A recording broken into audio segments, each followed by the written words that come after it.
अब हम शुरू करने लगे हैं क्लास 12th के 2027 बोर्ड एग्जाम के लिए मोस्ट इम्पॉर्टेंट क्वेश्चंस। ठीक है, 2027 के एग्जाम के लिए मोस्ट इम्पॉर्टेंट क्वेश्चन को हम करेंगे, यानी कि ये आपको हेल्प आउट करेंगे कि आपने 2027 के लिए कौन से क्वेश्चंस की ज्यादा तैयारी करनी है।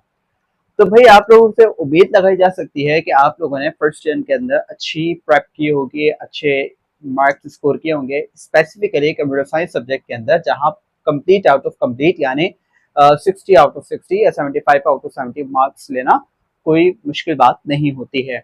तो अब हम शुरू करते हैं अपने पहले सवाल की जानिब से, और आपने करनी पड़ेगी भाई, तैयारी करेंगे तो फिर आपको जो है एक बेनिफिट्स उसके मिलेंगे और उसके जो है सारे आपको जो भी कहते हैं कि अच्छा रिवॉर्ड मिलेगा वो आपको जरूर मिलेगा। हम शुरू करते हैं अपने पहले सवाल से। हमारे पास शॉर्ट का पहला सवाल है। ठीक है, शॉर्ट से हम शुरू करेंगे और शॉर्ट का क्वेश्चन नंबर 1 है हमारे पास कि differentiate between source code and object code. ठीक है, सोर्स कोड और ऑब्जेक्ट कोड के दरमियान में हमसे डिफरेंस पूछ रहा है। तो देखिए भाई, आपको पता है हम क्या लिखते हैं, प्रोग्राम लिखते हैं। ठीक है, हम क्या लिखते हैं, अच्छा चैप्टर का नाम भी यही है कि कॉन्सेप्ट ऑफ कंप्यूटर प्रोग्रामिंग के पहले चैप्टर के अंदर आप प्रोग्रामिंग के मुतालिक या प्रोग्रामिंग के अंदर आने वाले एरर्स को जो है आप चेक कर रहे होते हैं या चेक करना सीख रहे होते हैं। ठीक है, तो हमारे पास आती है पहले सोर्स कोड और ऑब्जेक्ट कोड। अब सोर्स कोड क्या होता है? सोर्स कोड होता है बेसिकली ह्यूमन रीडेबल कोड। क्या होता है? Human readable code. अब देखो, नाम सोर्स से जाहिर है कि किसी चीज को आप सोर्स दे रहे हो। जैसे मिसाल के तौर पर आपको इलेक्ट्रिक अप्लायंस चलाना है, आपको कोई मोबाइल चलाना है, मोबाइल में क्या होगा, बैटरी चार्जिंग होगी। अब बैटरी क्या है, वो मोबाइल चलाने के लिए एक सोर्स है, और बैटरी को चार्ज करने की सोर्स क्या है, उसका चार्जिंग अडाप्टर है, और अडाप्टर से सप्लाई की सोर्स क्या है, उसकी 220 की इलेक्ट्रिसिटी है। तो ये क्या है, तमाम सोर्सेज है। इसी तरीके से जब कोड को आप मशीन में चलाना चाहते हैं, ठीक है, कहा मशीन में चलाना चाहते हैं, तो उसको क्या देनी पड़ती है, एक सोर्स देनी पड़ती है। वो सोर्स क्या है, ह्यूमन रीडेबल कोड है, जो ह्यूमन लिख सकता है, जो ह्यूमन उसको प्रोसीड कर सकता है। अब वो किस तरीके से हो सकती है, वो हो सकता है हमारा जैसे कि हायर लेवल लैंग्वेज हो सकती है हमारे। देखो, हम जो भी कोड लिखते हैं वो किस में लिखते हैं, हायर लेवल लैंग्वेज के अंदर लिखते हैं। ठीक है, या फिर हमारे पास क्या हो सकती है, लो लेवल लैंग्वेज। इसके अलावा मिडिल लेवल लैंग्वेज भी हो सकती है। ठीक है, ये कोई भी हमारे पास लैंग्वेजेस हो सकती हैं जो हम कंप्यूटर को सिखाने में, जो हम कंप्यूटर को अपनी बात समझाने में मदद फराहम करते हैं। बेसिकली हमारे पास जहां पर बात ह्यूमन रीडेबल की हो रही है, तो ह्यूमन रीडेबल के अंदर मैं ये दो चीजें मिटा देता हूं, सिर्फ हाई लेवल लैंग्वेज की बात कर लेते हैं। अब हाई लेवल लैंग्वेज के अंदर हमारे पास कौन कौन सी लैंग्वेजेस आ सकती हैं, जैसे कि C plus plus, Java, Python, JavaScript and so on. ठीक है, अब यहां पर हमारे पास इनकी होती हैं एक्सटेंशंस। ठीक है, क्या होती हैं, एक्सटेंशंस। एक्सटेंशंस का मतलब होता है पहचान। क्या मतलब होता है भाई, एक्सटेंशंस का मतलब होता है पहचान। जैसे मिसाल के तौर पर आपके पास डॉट पीडीएफ, अब डॉट पीडीएफ होगा तो आप क्या समझेंगे कि ये मेरे पास क्या है, पीडीएफ है, पीडीएफ का एक डॉक्यूमेंट है। आपके पास डॉट टॉक्स होगा तो आप क्या समझेंगे, ये मेरे पास एक डॉक्यूमेंट है। ठीक है, dot talks document, editable document. और इसके साथ क्या हो सकता है, डॉट XLSX, इसका मतलब क्या है, ये एक एक्सेल की फाइल है। तो ये क्या है, एक्सटेंशंस होती हैं एक डॉक्यूमेंट की पहचान। अब हमारे पास जो हम यहाँ पर बात कर रहे हैं, यहाँ पर हम लैंग्वेजेस की बात कर रहे हैं, तो लैंग्वेजेस में हम देख लेते हैं कि क्या एक्सटेंशंस होती हैं। जैसे होता है डॉट CPP, यानी कि C++, या फिर डॉट C। ठीक है, अभी हम स्पेसिफिकली इसकी बात कर लेते हैं क्योंकि हमने इन दो के अंदर ही रहते हुए काम को प्रोसीड करना है। हम इसी लेक्चर सीरीज के अंदर जहां हम कोडिंग के टॉपिक्स होंगे, वहां हमने सी लैंग्वेज यानी हाई लेवल लैंग्वेज के अंदर हमने कोड करना है। तो आपको यहां तक बात समझ आई कि सोर्स कोड जो होता है वो अभी हम कंपाइलर को दे रहे हैं। ठीक है, यहां मैं एक समझाता हूं, ये मैंने प्रोग्राम लिखा है ना, ठीक है, और प्रोग्राम किससे समझता है, कंप्यूटर ने समझता है। सही हो गया। अब जब कंप्यूटर ने समझता है तो इस प्रोग्राम को कंप्यूटर तक समझाने के लिए इसको मैंने दूसरा नाम दे दिया, ये मेरा सोर्स कोड है। ये मेरा सोर्स कोड फॉर व्हाट है, इसको समझाएगा कौन, लैंग्वेज ट्रांसलेटर समझाएगा। और लैंग्वेज ट्रांसलेटर हम यहाँ पे अज्यूम कर लेते हैं कि कंपाइलर है, कंपाइलर, इंटरप्रेटर एंड असेंबलर। हमने यहाँ पर अज्यूम किया लैंग्वेज ट्रांसलेटर कंपाइलर है। ये सोर्स कोड क्या कर रहा है अपना, ये यानी कि सोर्स कोड किसको देगा, कंपाइलर। ठीक है, अब कंपाइलर आगे क्या करेगा, कंपाइलर इस चीज को कन्वर्ट करेगा ऑब्जेक्ट कोड के अंदर। किसके अंदर कन्वर्ट करेगा, ऑब्जेक्ट कोड। और वो ऑब्जेक्ट कोड समझ आएगा किसको, कंप्यूटर को। बात समझ आई। प्रोग्राम कंप्यूटर ने समझता है, लेकिन ये एक सोर्स कोड अज्यूम किया, सोर्स कोड कंपाइलर के लिए बना, कंपाइलर ने आगे उसको ऑब्जेक्ट कोड बनाया और ऑब्जेक्ट कोड जो है वो कंप्यूटर को समझाया। समझ आ गई। अब यहां पर देख लेते हैं, वैसे तो यहां पर सारी बात क्लियर है, लेकिन मैं इधर भी बता देता हूं। देखो, जब कंपाइलर कन्वर्ट करता है ना, कंपाइलर जब कन्वर्ट करता है किसी भी कोड को ऑब्जेक्ट कोड के अंदर, ठीक है, ऑब्जेक्ट कोड के अंदर जब कन्वर्ट करेगा तो क्या होगा, देखो जब कंपाइलर ने कन्वर्ट किया ऑब्जेक्ट कोड को तो किसको समझाना है, कंप्यूटर को समझाना है। तो कंप्यूटर क्या समझता है, बाइनरी लैंग्वेज समझता है। ठीक है, कंप्यूटर क्या समझता है, बाइनरी लैंग्वेज समझता है। बाइनरी का मतलब 0 और 1। अब कंप्यूटर के अंदर जो है हम क्या करेंगे, इस तरह की लैंग्वेज का इस्तेमाल करके ताकि कंप्यूटर को समझ आए। ठीक हो गया, इतनी आसान से बात है। और यहाँ पर ये बात भी क्लियर है, फिगर से आपको समझ आ रही होगी कि कंपाइलर जो है source code as an input लेता है और आउटपुट क्या देता है, ऑब्जेक्ट कोड। ठीक है, अक्सर औकात हमारे पास ये भी सवाल आ जाते हैं कंपाइलर का इनपुट क्या होता है। तो कंपाइलर का इनपुट क्या है, सोर्स कोड है। और कंपाइलर आउटपुट क्या देगा, कंपाइलर आउटपुट देगा ऑब्जेक्ट कोड। ठीक है, बड़ा आसान सा सवाल है। इसी के साथ हम चलते हैं अपने अगले सवाल की जानिब।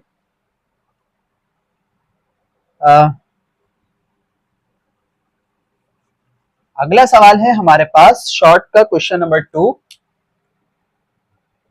इसमें कहता है कि difference between low level language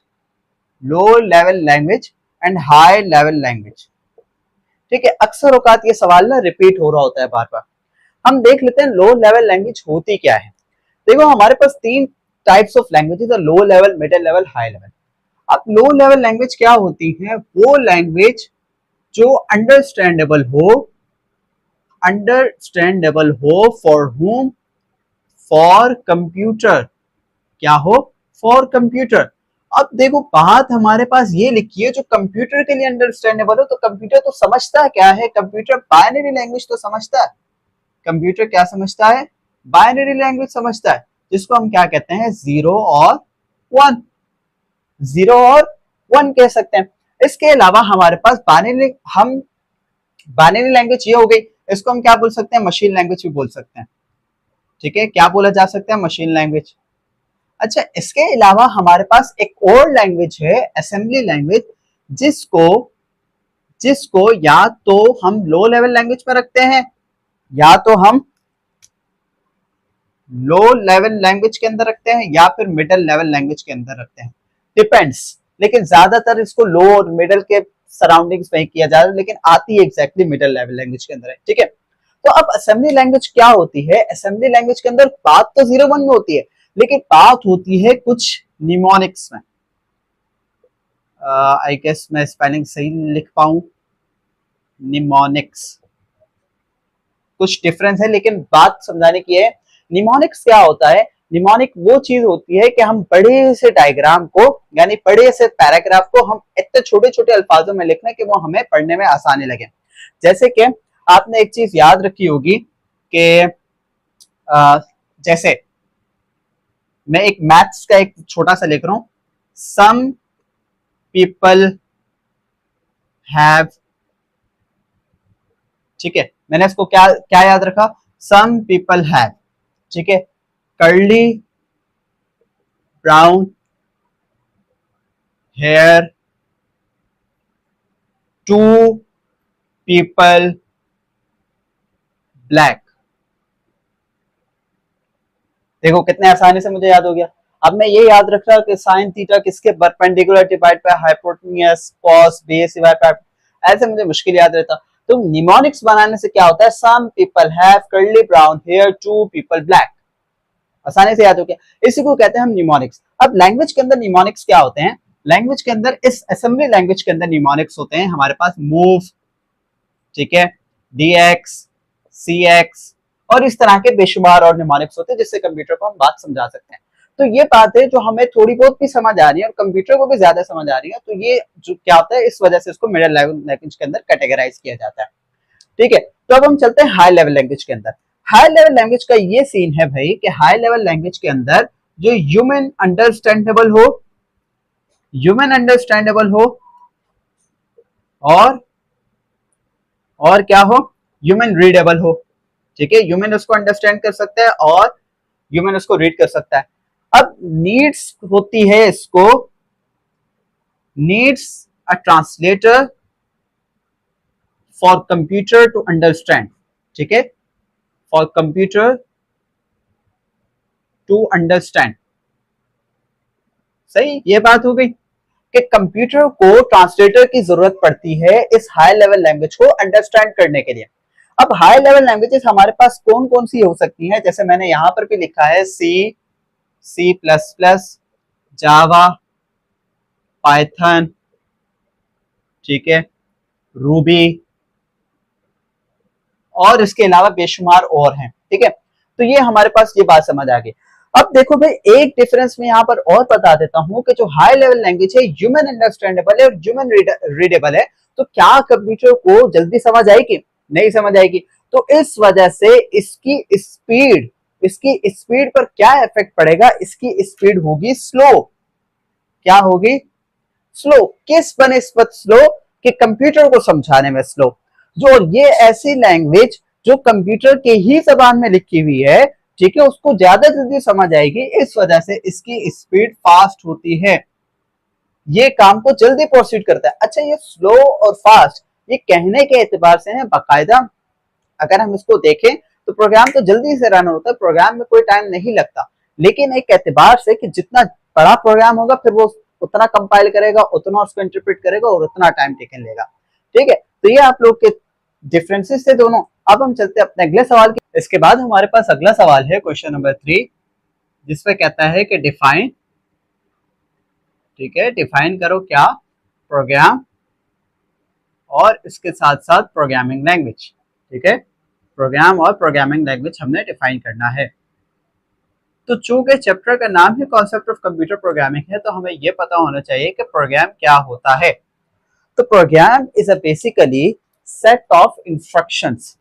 क्या होते हैं? Program is a set of instructions, यानी मिसाल के तौर पर आप किसी प्रोग्राम को अरेंज करते हैं तो वो क्या होता है? ऐसा एक बिखरा प्रोग्राम होता है। उसको फुलफिल बनाने के लिए हम उसको कब बोलते हैं कि प्रोग्राम सक्सेसफुल रहा? जब हमें उसकी मैनेजमेंट, उसकी सारी चीजें बेहतरीन लगती हैं, हम जब कहते हैं ना कि प्रोग्राम सक्सेसफुल रहा।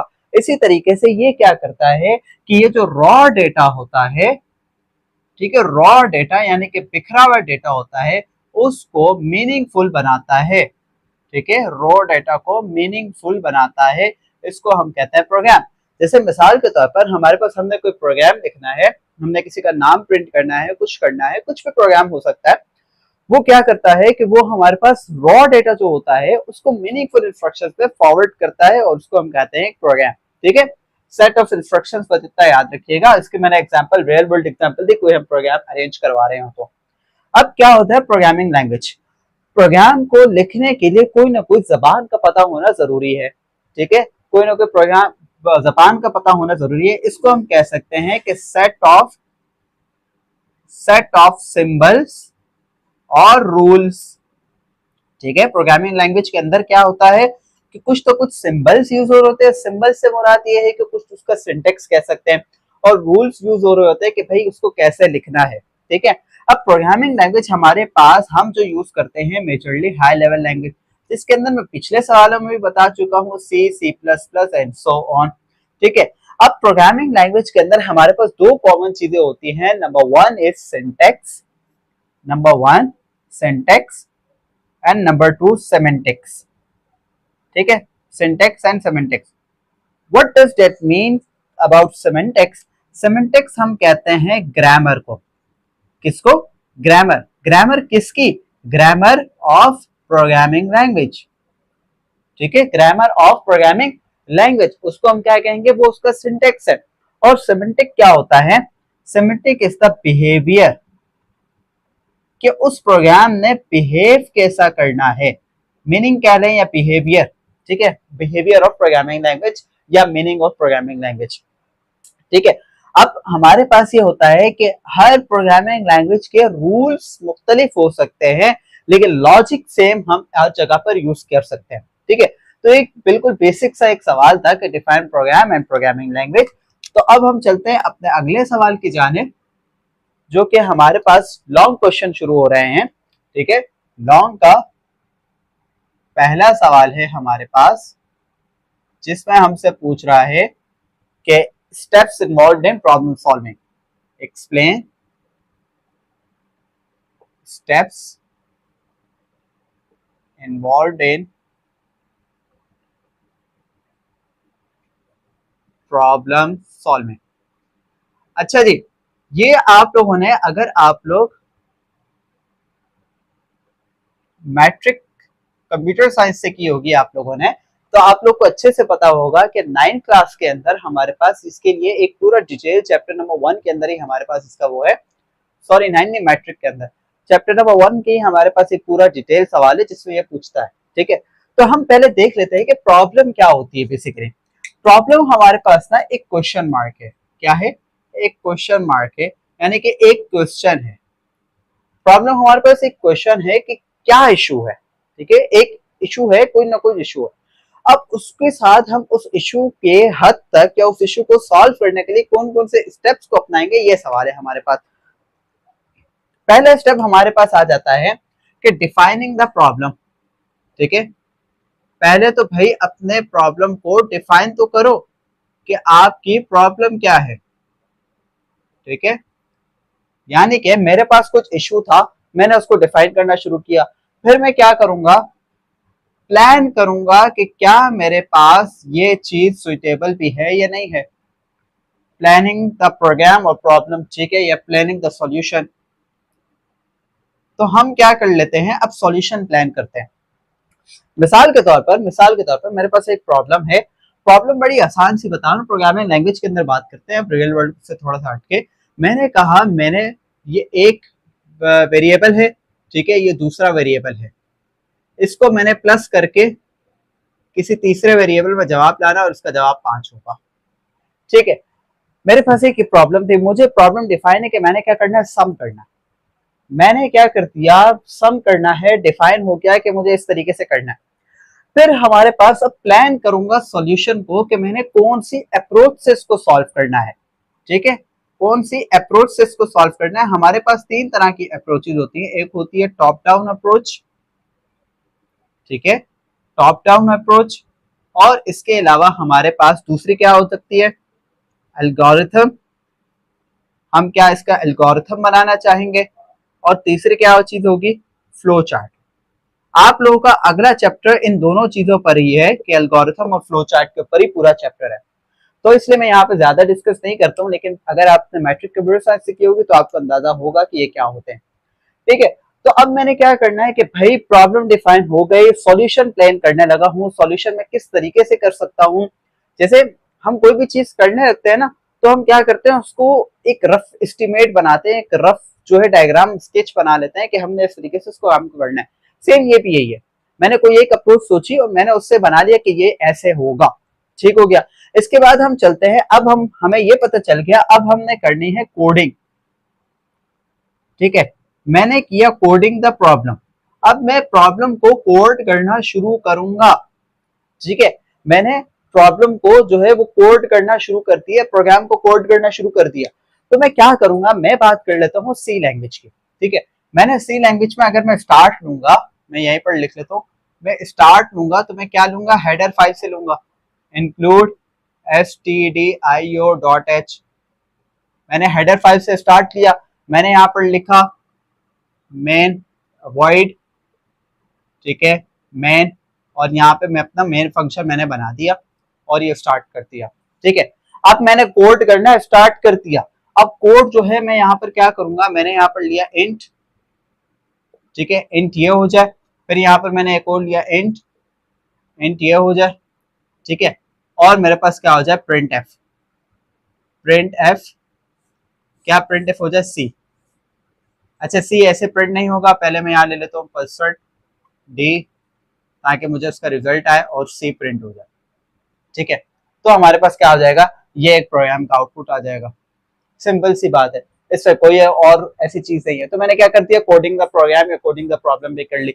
अब इसके बाद मैं क्या करूंगा, इसके बाद मैं टेस्ट करूंगा, टेस्टिंग द प्रॉब्लम, कि क्या आइदर ये जो मेरा सॉल्यूशन था क्या ये सही काम भी करेगा या नहीं करेगा।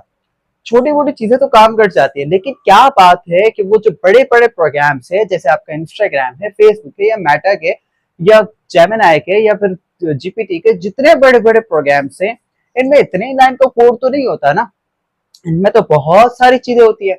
अब वो बहुत सारी चीजों को हम क्या करते हैं, टेस्ट करते हैं, अलग अलग तरीके से टेस्ट करते हैं। अब हमारे पास गालिबन अगला सवाल ये आने वाला है कि डिबग हम कैसे करेंगे। तो टेस्ट हम करते हैं मुख्तलिफ तरीकों से। ठीक है, अगर मैं मिसाल के तौर पर यहाँ टेस्ट की बात करूं, तो हम चेक करते हैं क्या भाई इसकी लॉजिक एरर तो नहीं है। ठीक है, क्या इसका लॉजिक एरर तो नहीं है, क्या इसमें रन टाइम एरर तो नहीं है। ठीक है, logic error, run time error, क्या ये वाले एरर्स तो नहीं है हमारे पास। ठीक है, हम इन चीजों को चेक कर रहे होते हैं, टेस्ट कर करके हमें पता चल जाता है। अब इसके बाद हमारे पास एक स्टेप आता है कि अब हमने डॉक्यूमेंटिंग करनी है इसकी। ठीक है, डॉक्यूमेंटिंग करनी है। डॉक्यूमेंटिंग हम कैसे करेंगे, डॉक्यूमेंटिंग का मतलब है हमने उसके मुतालिक अब लिखना है, डिटेल्स लिखनी है। हमने ये बताना है कि भाई अब जो हमने किया क्या है, हमने उसको कैसे सॉल्व किया है, हमारे पास प्रॉब्लम क्या थी और हमने कौन सी अप्रोच लगा के उसको एंड में सॉल्व किया और क्या क्या चीजें यूज की। इसको हम कहते हैं डॉक्यूमेंटिंग। और वो ऐसी डॉक्यूमेंटेशन जो कोड करते साथ साथ लिखी जाए, उसको हम कहते हैं टेस्ट ड्रिवन डॉक्यूमेंटेशन। क्या कहते हैं उसको हम, टेस्ट ड्रिवन डॉक्यूमेंटेशन। ठीक है, आसान है सवाल, बिल्कुल आसान तरीके से समझाया मैंने, ताकि आप लोगों को थोड़ा बहुत इसके साथ साथ समझ भी आ जाए। ठीक है, तो अब हमारे पास हम अगले सवाल पर चलते हैं। इसी के साथ साथ ये हमारे पास लॉन्ग का क्वेश्चन नंबर 1 था।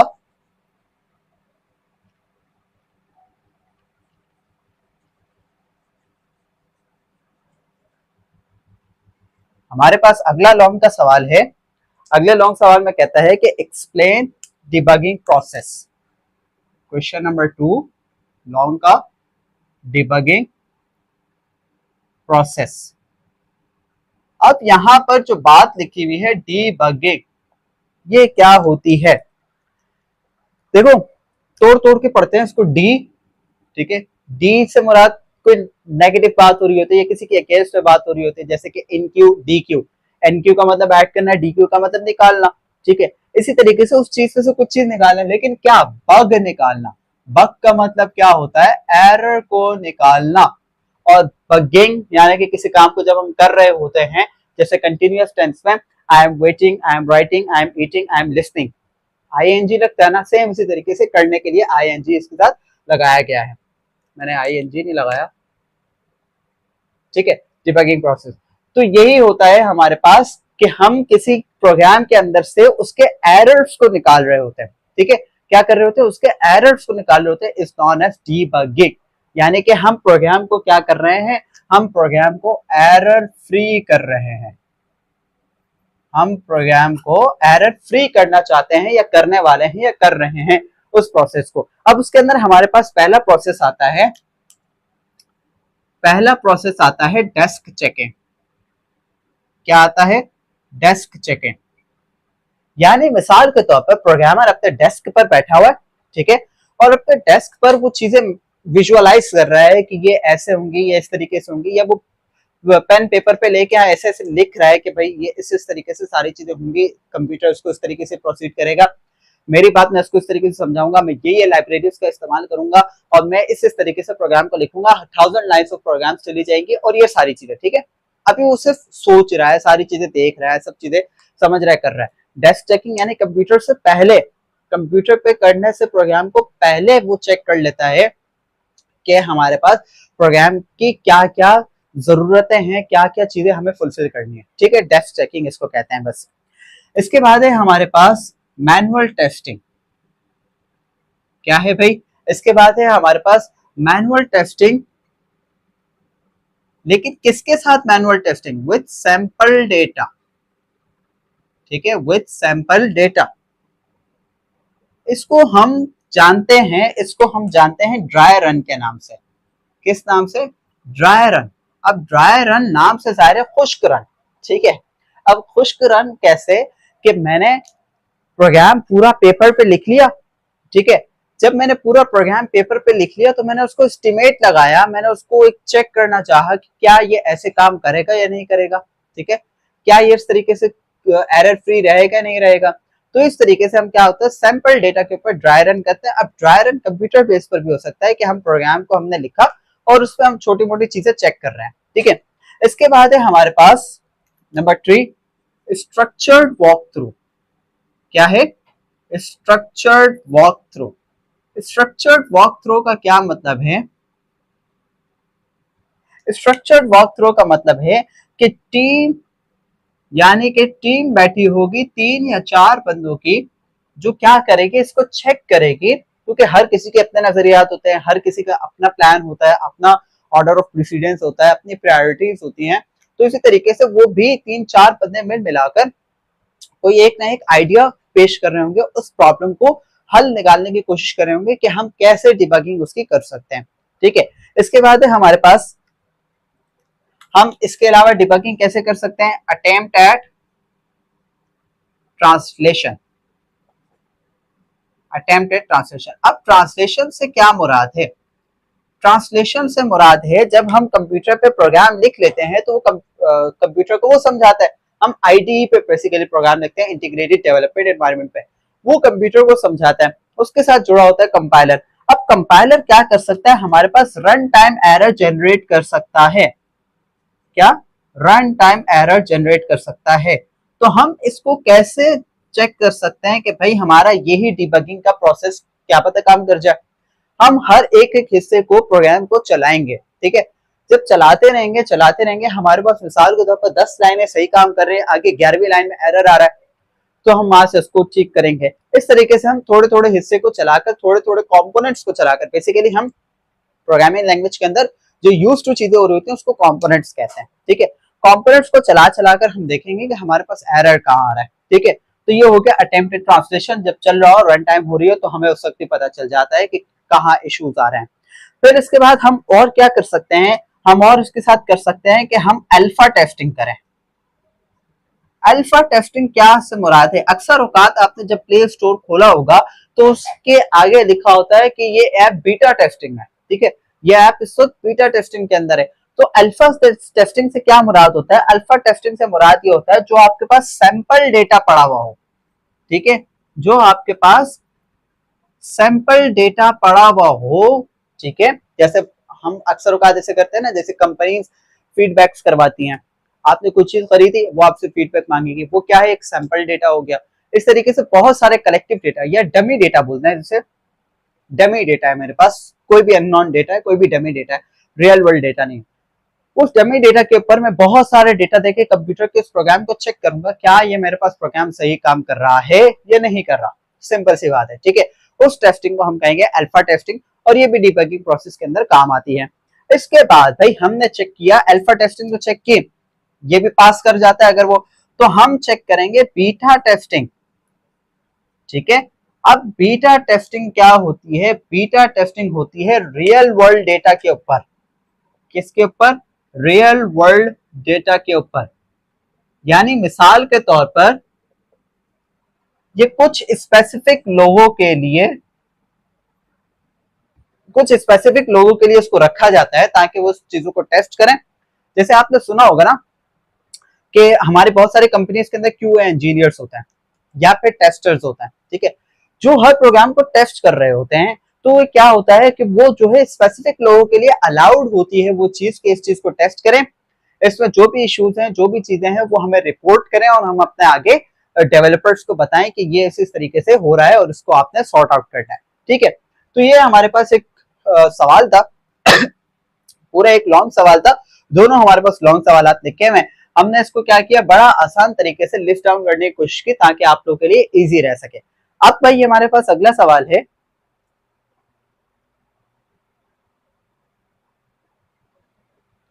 मैं इसको इरेज कर देता हूं।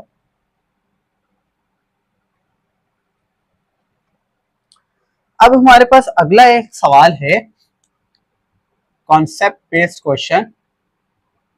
कॉन्सेप्ट बेस्ड क्वेश्चन में हमसे पूछता है कि what do you know about, आप क्या जानते हैं अबाउट टॉप डाउन अप्रोच। अच्छा, ये हम जिक्र भी कर चुके हैं अपने पहले लॉन्ग सवाल के अंदर, जहां हम प्लान कर रहे थे कि हमने कौन सी अप्रोच चूज करनी है। तो बड़ा आसान सा सवाल है कि आप टॉप डाउन अप्रोच के मुतालिक क्या जानते हैं। बेसिकली हम देखते हैं टॉप डाउन अप्रोच होती क्या है। Top down approach is basically hierarchy. और हायरार्की आपको याद हो तो हमने कहाँ पढ़ी थी, हमने पढ़ी थी एक अनस्ट्रक्चर्ड डेटा स्ट्रक्चर के अंदर, ठीक है, और उसके अंदर या अनसीक्वेंशियल डेटा स्ट्रक्चर के अंदर, उसके अंदर हमने पढ़ा था ट्री, ठीक है। ट्री के अंदर क्या बनती थी, हायरार्की। सेम यहां पर भी यही है, ठीक है। मिसाल के तौर पर यहां पर होते हैं कुछ इस तरीके से, कुछ इस तरीके से हमारे पास ये बनते हैं, ग्राफ की शक्ल बोल रहे हैं इसको, या इस तरीके से कह रहे हैं, हायरार्की की अंदाज पर कह रहे हैं इसको, ठीक है। ये हमारे पास क्या है, एक प्रॉब्लम को लिस्ट डाउन करने में आसान हो जाती है, और इनको हम कहते हैं मॉड्यूल्स। क्या कहा जाता है, मॉड्यूल्स। ये इसके मॉड्यूल्स हैं। जैसे कि मिसाल के तौर पे मेरे पास कोई इशू है, उसके दो रास्ते निकलते हैं, मैंने दोनों रास्ते लिख लिए। अब इसके प्रोस क्या हो सकते हैं, इस रास्ते के प्रोस क्या हो सकते हैं, और इस रास्ते के कॉन्स क्या हो सकते हैं, मैंने ये लिख लिए, ठीक है। सेम इस तरीके से इसकी भी प्रोस एंड कॉन्स क्या हो सकते हैं, मैंने ये लिख लिए। तो हमारे पास क्या हो रहे हैं, चीजें स्ट्रक्चर्ड फॉर्म में मेंटेन हो रही हैं। चीजें क्या हो रही हैं, स्ट्रक्चर्ड फॉर्म में मेंटेन हो रही हैं। तो इसी वजह से टॉप डाउन अप्रोच को उस वक्त प्रायोरिटी दी जाती है जब आपका सारा डेटा एक क्या कहते हैं कि एक पैटर्न से पड़ा हो। जैसे मिसाल के तौर पर यहां पर अगर मैं कहूं, हम रियल वर्ल्ड एग्जांपल के लेते हैं, जैसे कि हमारा ग्रैंडफादर, ठीक है, ग्रैंडफादर। अब ग्रैंडफादर के चाइल्ड्स, ठीक है, जैसे हमारे फादर एंड कौन हो सकते हैं, हमारी आंट यानी फुप्पो वगैरह, ठीक है। तो हमारे पास इसके अलावा हमारे पास फिर इनके जो है बच्चे हो सकते हैं, फिर उनके बच्चे हो सकते हैं, फिर आप लोग का आपस में क्या रिश्ता लगेगा। तो इस तरीके से हमारे पास क्या होता है, ये पूरा एक सिनेरियो बनता है। इसी को हम कहते हैं टॉप डाउन अप्रोच, ठीक है। तो यहां तक आप लोगों का था चैप्टर नंबर 1 क्लास 12 का 2027 बोर्ड एग्जाम के लिए इंपॉर्टेंट क्वेश्चन। मिलते हैं अगली वीडियो में। Till then keep learning, keep exploring. अल्लाह हाफिज।